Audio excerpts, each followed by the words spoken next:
When I started my career, and even when I started the career that I'm in right now, which is middle market lending, there were no women.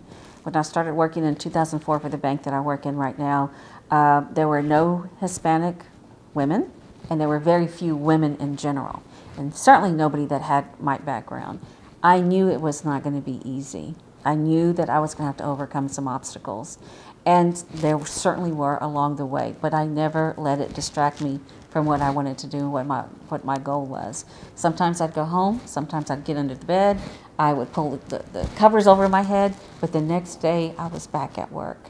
And through that, those experiences were so important to my development because they made me a better person. And when I saw that through time that those obstacles were overcome, it gave me confidence each time. And I think, with my background, with being raised with a single parent, I had to do a lot for myself when I was growing up. So I had a lot of that inner strength already, and I think I took that, which at the time I thought was a negative.